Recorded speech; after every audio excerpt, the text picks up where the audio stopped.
Moiksuu! Ja siinä se oli isoin projekti, minkä mä oon mun koko YouTube-urallani tehnyt. Prom Queen. Ja ihan älytön kiitos kaikille, jotka on tätä sarjaa seuranneet. Ilman teitä mä en olisi todellakaan jaksanut tehdä tätä loppuun asti. Kiitos kaikista ihanista kommenteista ja palautteesta, mitä mä oon tästä sarjasta tässä matkan varrella saanut. Se merkkaa tosi paljon ja pysyy kyllä mun mukana ihan aina. Mutta mennään kysymyksiin, ja kysymyksiä tuli 2 henkilöltä, joten kiitokset Tinylle ja Karvapallopetsuksille näistä kysymyksistä. Joten eiköhän aloiteta. Ensimmäinen kysymys on, mikä on sun lempijakso?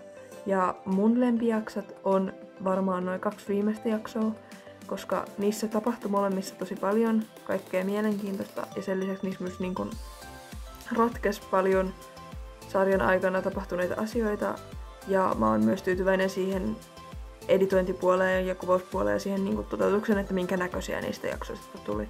Ja ne on myös varmaan todennäköisesti jaksot, mihin mä oon käyttänyt eniten aikaa. Ja niiden lisäksi mä oon myös aika tyytyväinen tuohon ensimmäiseen jaksoon, koska mun mielestä se aloittaa hyvin tämän sarjan ja siinä selviää paljon tämmöisiä alulle tärkeitä asioita, ja muutenkin mä oon tosi ylpeä, että mä oon niin aikaisessa vaiheessa mun tubetusta saanut aikaan tuollaisen jakson. Kuka on sun lempihahmo? Mun lempihahmot on Fawn ja Roxanne, koska ensinnäkin Fawnia oli tosi kiva esittää, mutta myös sen lisäksi Fawnilla on mun mielestä tosi mielenkiintoinen tarina, ja sillä on myös ehkä tämän sarjan paras hahmokehitys, joten siksi Fawn on mun lempihahmo. Ja sitten taas Roxanne on mulle sellainen, että hän on ehkä lähimpänä mun omaa persoonallisuutta, joten hän on mulle aika samastuttava hahmo. Ja muutenkin mä tykkään Roxista tosi paljon, ja ehkä myös vähän vaikuttaa se, että Roxy on Beagle-petsi, ja Beagle on ehdottomasti yksi mun suosikkipetsimalleista. Niitä hahmoa oli kivoin esittää, ja mun mielestä kivoin esittää oli niitä hahmoja, millä oli eniten semmoista draamaa tämän sarjan aikana, eli Fawn, Octavia ja Camille oli sellaisia hahmoja, mitä mä tykkäsin esittää. Just ton draaman takia Fawn ja Octavia ja Camille oli mun mielestä vaan hauska, kun se sai silleen diivalla. Sama kyllä Fawnilla. Ja sitten omalla tavallaan myös Anthony, koska musta oli hirveän kiva, kun sai puhua vähän tämmöisellä matalammalla äänellä. Ja sit mä aina pelleilin sillä, kun mä kuvasin. Joten mä sanoisin, että niitä olisi oikein kiva esittää.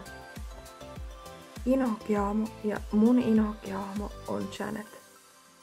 Ja ei, siis Janet on aivan ihana hahmo. Mä rakastan Janettia. Mut mua ärsyttää tosi paljon se, että mä kirjoitin sen tähän sarjaan vaan siksi, että se voisi erota Editin kanssa. Ja Janet ansaitsee parempaa. Janet on ihana.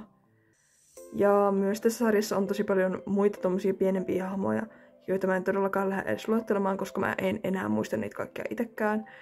Joten sanotaan myös, että kaikki nuo tommoset pienet turhat hahmot, mitkä ei oikeasti tee tälle tarinalle yhtään mitään. Mikä oli vaikein jakso kuvata? Mulla ei oo mitään yhtä yksittäistä jaksoa, mikä olisi ollut tosi vaikea kuvata, tai siis en ainakaan muista.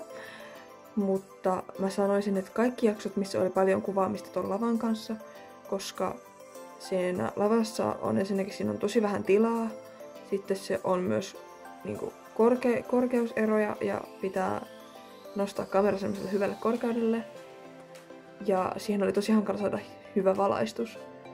Sitten myös noin vikat jaksot oli siinä mielessä vaikea kuvata, että mä halusin niistä tosi hyvät, koska ne oli viimeiset jaksot, joten tietyllä tavalla se tietysti myös hankaloitti sitä, kun yritti tavoitella semmoista täydellisyyttä. Ja no, yhden jakson kanssa mulla oli hirveä ongelma Camillen nimen taivuttamisen kanssa. Se nyt ei varsinaisesti liity kuvaamiseen, mutta otin niitä klippejä tosi monta kertaa, missä se nimi mainittiin. Ootko tyytyväinen tähän sarjaan? Ja mä sanoisin, että kyllä ja ei.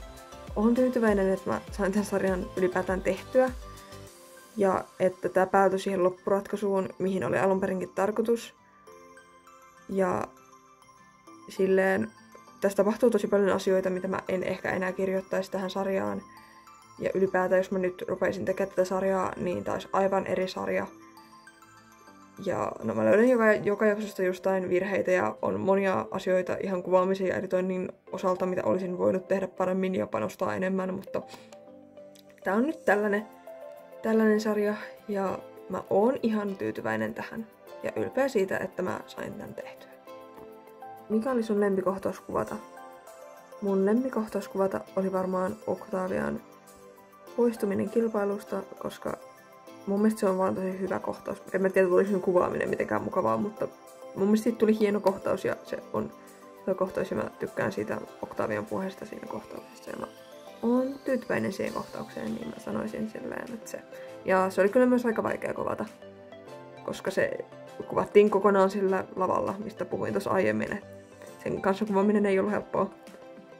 Ja viimeinen kysymys on, kuinka kauan yhden jakson editoimisessa kesti? Ja te voitte vaikka laittaa tuonne kommentteihin arvauksia, että kuinka kauan mulla meni ton viimeisen jakson editoimiseen. Tosiaan mulla ei oo mitään kärryä, että kuinka kauan mulla meni editoimiseen joskus 5 vuotta sitten. Mutta mä arvioin, että ehkä joku 5-10 tuntia noissa ekoisjaksoissa. Ja riippuu tietysti tosi paljon siitä, kuinka pitkiä nuo jaksot on.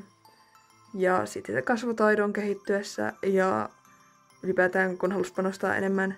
Ja nyt tämän viimeisen jakson editoimiseen mulla meni yli 30 tuntia. Siinä oli kaikki kysymykset. Kiitos paljon kaikille kysymyksiä laittaneille. Ja jos sulle heräsi vielä joku kysymys, niin mä vastaan siihen oikein mielelläni tuolla kommenteissa. Jos sä oot nyt katsomassa tätä Q&A:tä ennen kuin sä katsot sarjaa, niin kaikki sarjan jaksot löytyvät omasta soittolistastaan tuolta mun soittolistavalikosta. Ja mä voin vaikka linkata sen soittolistan tohon alapuolelle, niin helposti pääsee katsomaan kaikkia Prom Queen jaksoja ja muita Prom Queeniin liittyviä videoita. Kiitos kaikille, jotka on seuranneet mun ja tän sarjan matkaa. Ja seuraavaan videoon se olisi moi moi!